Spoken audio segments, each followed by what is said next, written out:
Assalamualaikum warahmatullahi wabarakatuh. Alhamdulillah wassalatu wassalamu ala Rasulillah wa ala alihi wa ashabihi wa man tabi'ahum bi ihsanin ila yaumiddin amma ba'd.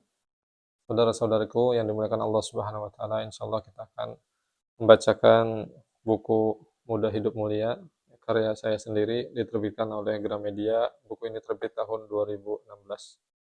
Sudah kita bahas beberapa judul ya dari buku ini. Nah, berikutnya adalah judul yang kelima dari buku ini, yaitu bersegeralah dalam melakukan kebaikan.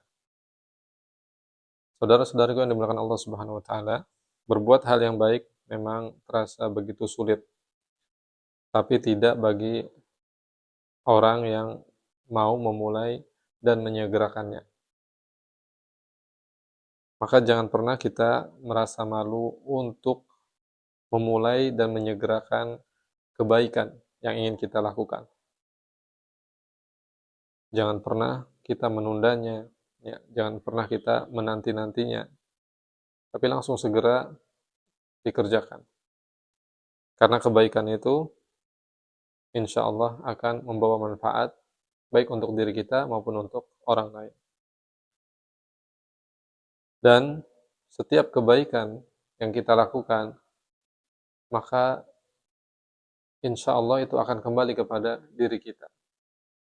Jadi kebaikan apapun yang kita lakukan di dunia ini, maka semuanya akan kembali kepada kita. Dan di dalam melakukan kebaikan, kita tidak perlu menunggu untuk dipuji oleh orang lain, menunggu untuk diberi upah oleh orang lain. Tapi cukuplah bahwa Allah Subhanahu wa taala itu mengetahui bahwa kita telah melakukan amal kebaikan. Wa ma taf'alu min khairin ya'lamuhullah. Dan kebaikan apa saja yang kau kerjakan, maka Allah Subhanahu wa taala mengetahuinya. Jadi cukup Allah Subhanahu wa taala yang menjadi motivasi bagi diri kita untuk kita melakukan kebaikan-kebaikan di kehidupan dunia ini. Dan Allah Subhanahu wa taala di dalam Al-Qur'an banyak memberikan kabar gembira kepada kita, ya, khususnya kita yang gemar dan cinta, yang senang untuk menebar kebaikan kepada umat manusia di dunia ini. Di dalam surat Al-Isra ayat 7 Allah Subhanahu wa taala berfirman, "In ahsantum li anfusikum." Jika kamu berbuat baik, maka kebaikan itu akan kembali kepada dirimu sendiri. Di dalam surat Ar-Rahman ayat 60 Allah Subhanahu wa taala berfirman, "Hal jazaa'ul ihsan illal ihsan." Tidak ada balasan untuk setiap kebaikan melainkan pasti mendapatkan balasan, ya, kebaikan pula. Dan di dalam surat An-Nahl ayat 30 Allah Subhanahu wa taala berfirman, "Lilladzina ahsanu fi hadhid dunya hasanah." Bagi orang-orang yang berbuat kebaikan di dunia ini, maka dia akan mendapatkan balasan yang baik di sisi Allah Subhanahu wa taala. Kita sering berdoa kepada Allah Subhanahu wa taala, "Ya Rabbana atina fid dunya hasanah wa fil akhirati hasanah wa qina adzabannar." Ya Allah, berikanlah kebaikan untukku di dunia ini, kebaikan untukku di akhirat, dan jagalah aku dari siksa api neraka. Dan ternyata, ya, di ayat ini Allah Subhanahu wa taala memberikan jawaban bahwasanya kebaikan dunia dan akhirat akan diberikan oleh Allah Subhanahu wa taala kepada mereka, hamba-hambanya yang mengisi hidupnya dengan amal-amal kebaikan. Jadi siapa yang menginginkan kebaikan dari Allah Subhanahu wa taala, maka mulailah dari dirinya sendiri terlebih dahulu, ya, memulai dengan melakukan amal-amal kebaikan, menjadi manusia yang menebar manfaat baik dengan ilmunya, dengan hartanya, dengan tenaganya, dan dengan segala potensi yang ia punya, ia kontribusikan, ya, ia manfaatkan untuk bisa berkhidmat, menebar banyak manfaat untuk umat manusia di muka bumi ini. Kemudian di dalam surat Yunus Allah Subhanahu wa taala berfirman, "Lilladzina ahsanul husna wa ziyadah." Bagi orang-orang yang berbuat baik, ada pahala terbaik untuk mereka, yaitu surga Allah Subhanahu wa taala nanti di akhirat. Allahu akbar.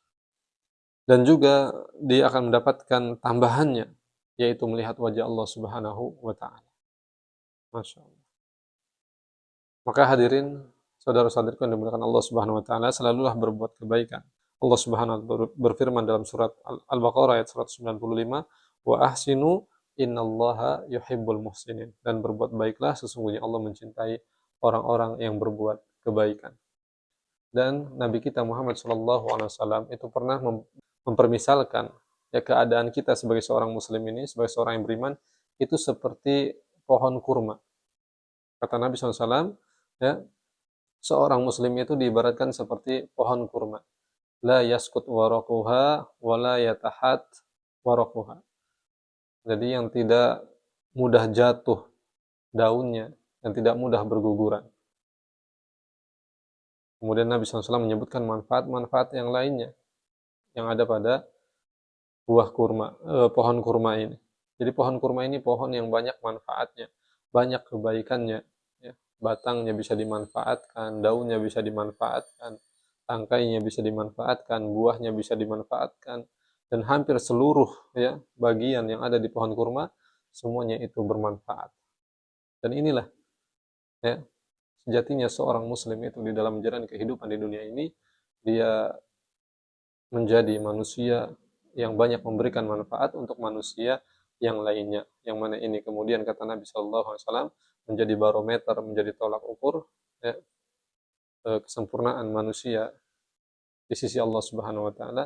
Khairukum anfa'ukum linnas. Jadi orang yang paling terbaik, yang paling sempurna di antara kalian adalah dia yang paling banyak memberikan manfaat kepada manusia lainnya. Demikian barakallahu fikum jami'an. Wassallallahu ala nabiyina Muhammad walhamdulillahi rabbil alamin.